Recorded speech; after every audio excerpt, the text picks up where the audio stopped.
One of the biggest battle believers face is the battle of identity. The enemy works so hard, filling our minds with doubts, fear, lies, making us not to see who we are. But when we come into Christ, our identity changes completely. To walk in victory, we must believe and live in the truth of our identity, which is Christ.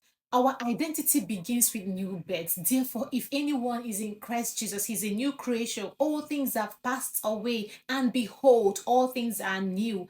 In Christ, we are no longer who we used to be. Our past no longer defines us. Our identity is rooted in the new life given through Christ. I am not a product of my past. You are not a product of your past. You are not a product of our mistake. We are not a product of our background. We are now a new creation, which is Christ. We are children of God, but as many as believed him, to them he gave the right to become the children of God, to those who believe in his name. So if you believe in the name of God, you have the right already, you have the authority, so work in it.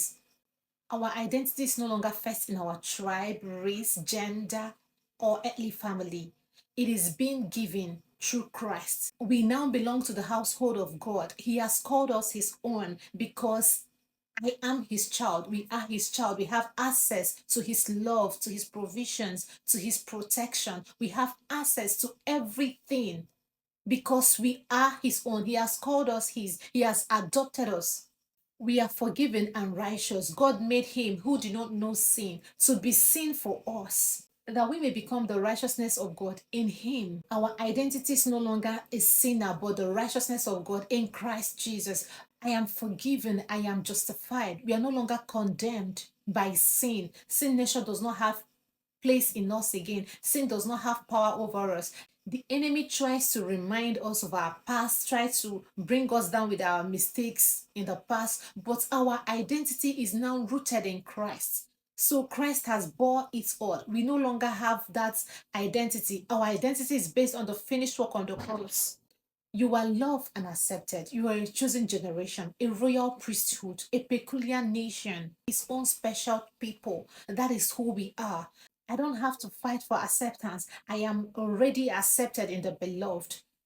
I am chosen, I am valuable, I am respected, I am honored, I am loved. God's love for me is unconditional. It is not based on performance but on relationship. God's love for us is unconditional. It's not based on our works. It's not based on how we are or what we've done. No, it is based on our relationship with Him. We are heirs and co-heirs with Christ. The Spirit in us bears witness with our spirits that we are children of God. And if then heirs of God and joint heads with Christ. You see that we are joint heads with Christ. That means where Jesus is seated, that is where we are seated.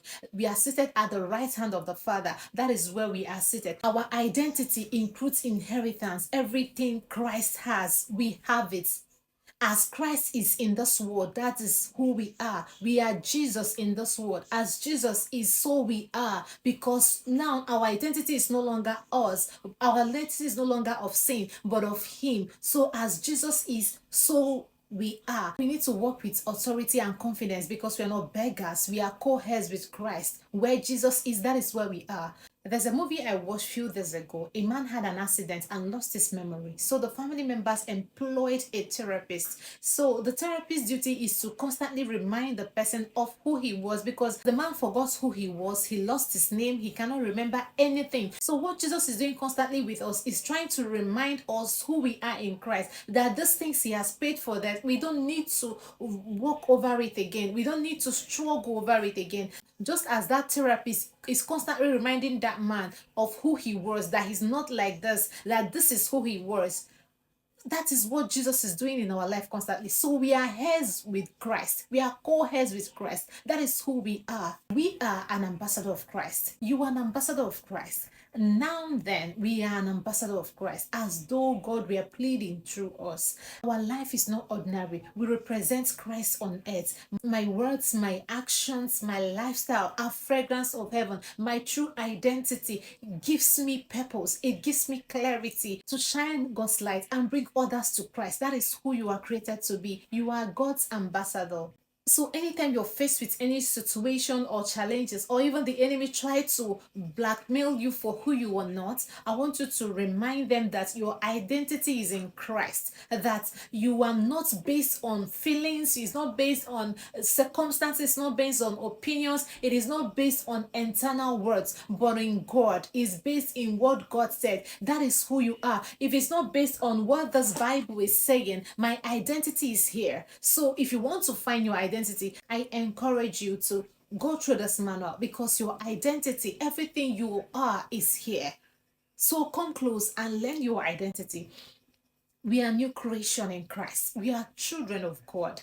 We are the righteousness of God. We are forgiven. We are blessed. We are accepted in the beloved. We are heirs and co-heirs with Christ. We are more than a conqueror. We are an ambassador of Christ. That is who we are. When we live from this identity, we walk in confidence, we walk in boldness, we walk in victory with authority, knowing who we are. No matter what lies throw at us, we are more than a conqueror through Him that loves us. The thing is that challenges will come, but my grace is sufficient for you all the time. The grace of God is always available for us. So, child of God, don't let the enemy rob you of who you are. You are loved, you are accepted. That is who you are. You are the righteousness of God in Christ Jesus. So rise up and take up that identity. Don't let your past define you. Your past is not you. Your mistakes is not you. You are forgiven. You are not, you don't have any sin nature in you again, because Christ has nailed it on the cross. So, child of God, work in that identity and see how your life transforms.